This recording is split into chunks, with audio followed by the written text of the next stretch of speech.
Hello बच्चों, आज हम पढ़ते हैं एल्कोहल का प्रिपरेशन बाय हाइड्रोबोरेशन ऑक्सीडेशन के द्वारा।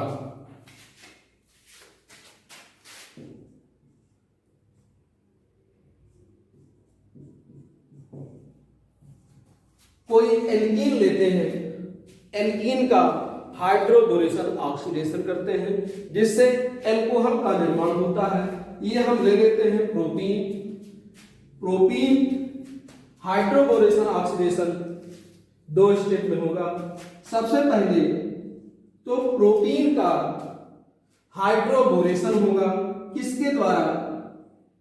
B2H6 और THF से टेट्राहाइड्रोफ्यूरान THF के द्वारा, और फिर इससे जो ट्राई एल्किल बोरेन प्राप्त होता है उसका कराते हैं ऑक्सीडेशन किसके द्वारा? हाइड्रोजन परऑक्साइड के द्वारा बेसिक मीडियम में, जिससे हमको प्राप्त हो जाता है CH3 CH2 CH2OH। यानी अगर ये हम एल्कीन में प्रोपीन लेते हैं तो ये हमको मिल जाएगा प्रोपेन एल्कोहल। अब इसको समझने के लिए आइए इसका मैकेनिज्म पढ़ते हैं।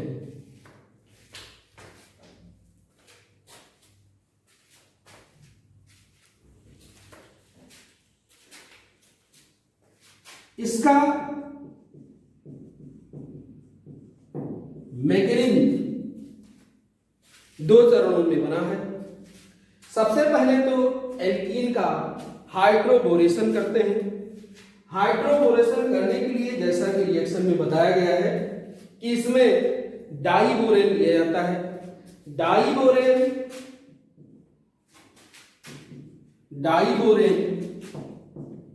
जैसा कि आप जानते हैं, डाइबोरेन बोरेन का डाइमर है। ये है डाइबोरेन और ये है बोरेन का डाइमर है। और बोरेन क्या है? बोरेन इलेक्ट्रॉन डिफिशिएंट मॉलिक्यूल है। इलेक्ट्रॉन डिफिशिएंट मॉलिक्यूल है, यानी ये अनस्टेबल है। क्यों अनस्टेबल है? आप बोरेन का स्ट्रक्चर पढ़े हैं। बोरेन ये sp2 हाइब्रिडाइज्ड है, बोरेन का B आइटम, और इसके बीक पे अभी भी यानी मॉलिक्यूल बनने के बावजूद इसका अष्टक पूरा नहीं हुआ। इसके पास कुल 2 4 6 यानी 6 इलेक्ट्रॉन बोरेन के बोरान आइटम के वैलेंस शेल में है। इसलिए ये अष्टक को प्राप्त करने के लिए एक्टिव रहता है। तो इस तरह से जो डाइबोरेन है, डाइबोरेन का जो बोरेन मॉलिक्यूल है वो इसमें एक्टिव होता है। लेकिन लिया तो गया है डाइबोरेन, फिर ये बोरेन के रूप में क्यों आएगा? ये डाइबोरेन बोरेन के रूप में टूट जाए और ये इसी रूप में बना रहे, इसीलिए रिएक्शन में आपको दिखाया गया है, उसमें लिया गया है THF टेट्राहाइड्रोफ्यूरान, जो कि बुकों में लिखा गया है कि सॉल्वेंट के तौर पर प्रयोग किया जाता है। आप फ्यूरान का स्ट्रक्चर जानते हैं, ये है फ्यूरान के इस ऑक्सीजन पे 2 लोन पेयर है। अगर इसका हाइड्रोजिनेशन किया जाए, यानी इस पे हाइड्रोजन का एडिशन हो जाए, हाइड्रोजिनेशन हो जाए, तो हाइड्रोजिनेशन से क्या होगा? ये इस रूप में प्राप्त हो जाएगा और यही है टेट्रा हाइड्रोफ्यूरान, जिसके पास की ऑक्सीजन पे 2 लोन पेयर है। तो यही THF इसमें डाइबोरेन के साथ दिया गया है। अब इसका काम क्या होता है? इसका काम है कि ये जो बोरेन बना है BH3 को अपना लोन पेयर इलेक्ट्रॉन दे करके BH3 को अपना लोन पेयर इलेक्ट्रॉन दे करके इसको इसी रूप में मेंटेन रखे, यानी इसको डाईमेराइज ना होने दे, ताकि ये एक्टिव रहे और आगे रिएक्शन में ये अपना रोल अदा करे। तो इस तरह से जो डाईबोरेन लिया गया वो बोरेन के रूप में आगे का रिएक्शन करता है।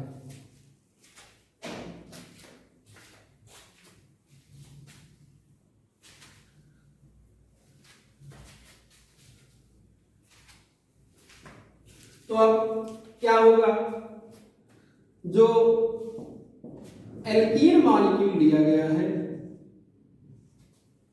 एल्कीन मॉलिक्यूल से जो बोरेन है वो रिएक्शन करता है, रिएक्शन करके यानी एल्कीन प्लस BH3 रिएक्शन करके ये क्या बना देता है, ये बनता है CH3 CH CH2 H BH2।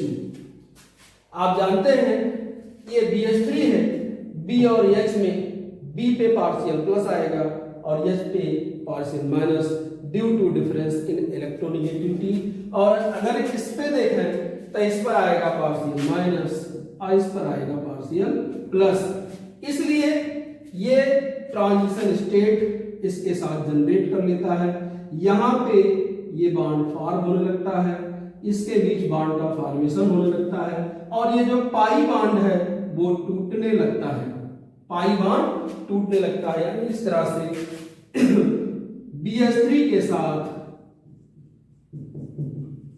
Transition state स्थापित हो जाता है और फिर ये कन्वर्ट हो जाता है, इसमें ये H इसके साथ जुड़ जाएगा और BH2 इसके साथ जुड़ जाएगा, यानी ये बन जाएगा CH3 CH H और ये हो जाएगा CH2 और ये हो जाएगा BH2। यानी अब क्या हुआ, BH3 के एक H का इस प्रोपिल ग्रुप के द्वारा सब्स्टिट्यूशन हो गया। अब आगे दूसरे H को निकालने के लिए फिर यही रिएक्शन होगा। आगे पुनः जो प्रोपीन मॉलिक्यूल है वो इससे जुड़ेगा और उसी तरह से फिर से ट्रांजिशन स्टेट स्थापित हो जाएगा, यानी CH3 CH CH2 और इधर लेते हैं BH और इसके साथ जुड़ा हुआ है CH2 CH2 CH3 और एक ये H। यहाँ पे पाई बॉन्ड जो कि इसमें आ रही है, पाई बॉन्ड टूटने लगेगा और इस हाइड्रोजन के साथ यहाँ ये बॉन्डिंग करने लगेगा और बोरान के साथ ये बॉन्डिंग करने लगेगा, पुनः ट्रांजिशन स्टेट स्थापित हो जाएगा और फिर उसी प्रक्रिया के द्वारा ये बॉन्ड टूट जाएगा, ये बॉन्ड इसके साथ और ये बॉन्ड इसके साथ बन जाएगा और इस तरह से बन जाएगा CH3 CH2 CH2 twice BH BH। अब ये पुनः फिर से एल्कीन से यानी प्रोपीन से रिएक्शन करेगा और इसके साथ रिएक्शन करके फिर वही स्थिति होगी CH3 CH CH2 और यहाँ BH और इसके साथ CH2 CH2 CH3 और यहाँ है CH2 CH2 CH3। ये पाई बॉन्ड यहाँ था जो टूटने लगेगा और इसके साथ ये बॉन्डिंग होने लगेगी और अंततः हमको ये प्राप्त हो जाएगा CH3 CH2 CH2 tries B, यानी ट्राई प्रोपिल बोरेन या जनरल में कहें ट्राई एल्किल बोरेन प्राप्त हो जाएगा। तो ये तो रहा इतना, इतने में ये क्या हुआ, इतने में हुआ हाइड्रोबोरेशन, यानी ये मैकेनिज्म है हाइड्रोबोरेशन का, जिसमें ये स्टेप रेट डिटर्मिनिंग स्टेप है, रेट डिटर्मिनिंग स्टेप है स्लो स्टेप है, यानी जितना ज्यादा ट्रांजिशन स्टेट इस तरह से बनेगा साइक्लिक ट्रांजिशन स्टेट, उतना ज्यादा जितना ज्यादा साइक्लिक ट्रांजिशन स्टेट स्टेबल होगा उतना ज्यादा ये रिएक्शन होगा, एडिशन रिएक्शन होगा, और उतना ज्यादा ट्राइएल्किल का निर्माण होगा। यानी ये ट्रांजिशन स्टेट का बनना रेट डिटरमिनिंग स्टेप में आएगा, और ये किस पर डिपेंड करेगा, इस पर लगे हुए यानी एल्कीन डबली बॉन्डेड कार्बन से लगे हुए एल्किल ग्रुपों पे डिपेंड करेगा। जितना ज्यादा इस कार्बन पर एल्किल ग्रुप होंगे यानी बल्की ग्रुप होंगे, उतना इसके फॉर्मेशन में स्टेरिक क्राउडिंग के कारण, स्टेरिक इफेक्ट के कारण दिक्कत आएगी और उतना ही अनस्टेबल होगा। जितना स्टेबल होगा फॉरवर्ड रिएक्शन होगा, अनस्टेबल होगा फॉरवर्ड रिएक्शन का रेट स्लो हो जाएगा, यानी ये रेट डिटरमिनिंग स्टेप है। तो इस तरह से ये हो गया हाइड्रोबोरेशन। अब अगले चरण में पढ़ते हैं ऑक्सीडेशन, यानी जो आपको ये इस तरह से ट्राइएल्किल बोरेन या ट्राइप्रोपिल बोरेन प्राप्त हुआ है उसका ऑक्सीडेशन होगा।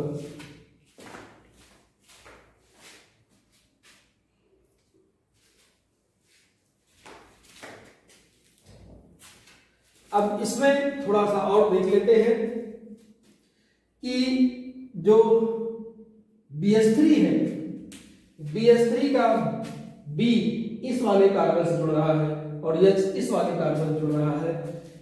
इसमें B इसी कार्बन से क्यों जुड़ा, इससे क्यों नहीं जुड़ा, इसके लिए दो रीजन दे सकते हैं। एक तो ये बताया गया कि जो BH है इस पर आएगा पार्शियल माइनस, इस पर आएगा partial plus due to difference in electronegativity, और यहां अगर देखते हैं तो ये मेथिल ग्रुप इलेक्ट्रॉन रिलीज करेगा जिससे इस पर आएगा पार्शियल माइनस और इससे आएगा पार्शियल प्लस। तो इस तरह से H जाके ऐड होगा इस वाले कार्बन से और B जाके ऐड होगा इस वाले कार्बन में। एक तो रीजन ये है, और दूसरा रीजन दे सकते हैं, दूसरा रीजन है क्या है कि H और BH2 में ये बल्की ग्रुप है, बल्की ग्रुप वहां अटैक करना चाहेगा जहां पर क्राउडिंग कम हो, तो इस पर क्राउडिंग कम है, इस कार्बन पे क्राउडिंग कम है, और इस कार्बन पर यानी इस वाले कार्बन पर जिससे मिथिल ग्रुप बल्कि मिथिल ग्रुप जुड़ा हो क्राउडिंग ज्यादा है, इसलिए ये BH2 लेस क्राउडिंग वाले कार्बन पे जाएगा और H मोर क्राउडिंग वाले कार्बन पे जाएगा, जाना प्रेफर करेगा। तो इस तरह से ये आपका हाइड्रोबोरेशन का मैकेनिज्म हो गया। और अब पढ़ते हैं ऑक्सीडेशन, यानी हाइड्रोबोरेशन ऑक्सीडेशन रिएक्शन का दूसरा स्टेप, मैकेनिज्म का दूसरा स्टेप, इस रिएक्शन के मैकेनिज्म का दूसरा स्टेप क्या है, यानी जो ट्राइएल्किल बोरेन बना है उसका ऑक्सीडेशन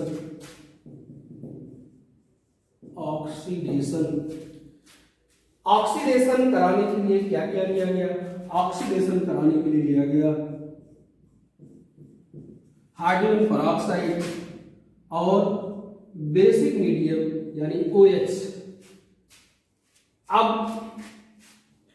ये बॉन्ड अगर इस पे आ जाए, क्यों आ जाए, क्योंकि ऑक्सीजन की इलेक्ट्रोनेगेटिविटी ज्यादा है, तो H+ और OH ये बना देगा H2O, और इधर हमको प्राप्त हो जाएगा HOO पे -4, और ये जो बना हुआ है यही है अटैकिंग स्पीशीज। अब ये ट्राइएल्किल बोरेन पे अटैक करेगा। अब अभी जो हमने रिएक्शन में ट्राइएल्किल बोरेन लिया, यानी लिए क्या थे, ट्राइप्रोपिल बोरेन जो बना हुआ है, लिए क्या, जो बना हुआ है, इसको शॉर्ट करके हम लिख सकते हैं R3B। तो अब आगे के मैकेनिज्म को सिंपल करने के लिए प्रोपिल प्रोपिल ग्रुप में यहाँ पे R लिख रहे हैं, तो इससे अब क्या होगा, R B R try borane इस पर अटैकिंग स्पीसीज ये आपके इसके बी पे अटैक करेगा। क्यों? क्योंकि बी इलेक्ट्रॉन डिफिशिएंट है और इस तरह से इससे बॉन्डिंग कर देगा। ये बन जाएगा आर बी आर, ये बॉन्डिंग हो जाएगा ओ एच। इसने इसको इलेक्ट्रॉन दिया इसलिए बी पे आ जाएगा माइनस चार्ज, बी पे माइनस चार्ज। फिर आगे अब क्या होगा, बी पे माइनस चार्ज है, ओ की इलेक्ट्रोनेगेटिविटी ज्यादा है, इसलिए ये बी की इलेक्ट्रोनेगेटिविटी कम होती है।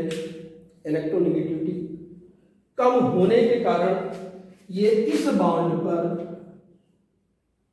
यानी बॉन्ड पर जो चेन बन रही है उस पर क्या दर्शा रहा है, उस पर दर्शा रहा plus I effect, electron release करने की एबिलिटी है। अब ये इलेक्ट्रॉन जब रिलीज करेगा तो इसमें जो leaving group, better leaving group है वो कौन सा है, OH। तो ये बॉन्ड इस पर आ जाएगा, ये OH के रूप में अलग होगा, जिससे इस पर क्या बनेगा, प्लस चार्ज। और इस प्लस को खत्म करने के लिए यहां से R माइनस जाके इससे जुड़ जाएगा, ये यहां से इस पर आ जाएगा और इस तरह अब ये बन क्या रहा है, आर बी। इसके R माइनस के रूप में इस पर जाने के कारण इसका माइनस चार्ज भी खत्म हो जाएगा, R ये हो गया O और R आके इससे जुड़ गया और ये बन गया OH माइनस के रूप में बाहर। अब इसके आगे इस पर फिर वही काम होगा, इस पर फिर अटैकिंग स्पीसीज H को O माइनस अटैक करेगा और जिससे फिर यह स्थिति होगी R B R यहां ऐड कर देते हैं O R और इस पर इसके एडिशन के कारण फिर से क्या बन जाना है, यहां दिखा देते हैं plus O H minus charge, ये इस पे अटैक किया, फिर वही स्थिति R O B R O H, B पे माइनस। इसके लिए क्या होगा, ये बॉन्ड इस पर आएगा, ये स्पीसीज यहाँ आ जाएगी, एल के ग्रुप यहाँ आ जाएगा, तो बन जाएगा R O B R O R और माइनस OH माइनस, और पुनः यही काम इस पर फिर से O माइनस OH, ये इस पे अटैक करा और बन गया R O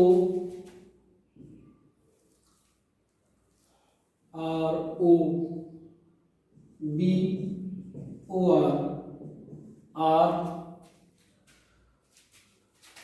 इसके अटैक से बनेगा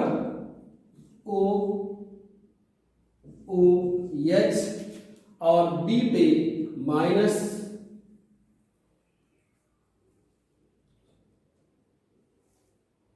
सॉरी यहां R है, B पे माइनस चार्ज आएगा और फिर अगले स्टेप में वही काम फिर से यहां होना है, ये OH के रूप में अलग हो जाएगा। इसको अगर यहाँ करके लिख दें, यहाँ लिख देते हैं R और ये पहले से OR है, तो अब क्या होगा, ये R माइनस के रूप में इस पर आ जाएगा और ये बन जाएगा R O B O R और यहाँ निकल गया OH माइनस। तो इस तरह ये हमको प्राप्त हुआ। अब H2O जो है, अब आगे इसमें H2O का रूल है। H2O क्या करेगा, यहां से ये बॉन्ड ब्रेक होगा, यहां हो जाएगा OH, इधर हो जाएगा H। तो इस तरह से ये बन गया ROH और ये बन गया BOH। यही काम फिर दूसरे वाले पे यहां से होगा, इधर है H, इधर है OH, ये बन गया ROH और इसी तरह से ये इस पर हो जाएगा H और OH, ये बन गया ROH और इसके पास हो गया BOH BOH BOH, यानी अब हमको प्राप्त हो गया 3 ROH और प्लस क्या बना BOH OH OH, ये बन गया एल्कोहल और ये बन गया बोरिक एसिड। तो ये रहा ऑक्सीडेशन, पहले हाइड्रोबोरेशन और फिर ऑक्सीडेशन। अब इसमें अगर आप बैलेंस करके देखना चाहें तो 3 H2O चाहिए, यहाँ 3 कर देंगे, यहाँ 3 कर देंगे, इन सभी को 3 ले लेंगे तो ये आपको प्राप्त हो जाएगा। इस तरह से ये हाइड्रोबोरेशन ऑक्सीडेशन का रिएक्शन और उसका मैकेनिज्म यहाँ पे समाप्त होता है। धन्यवाद।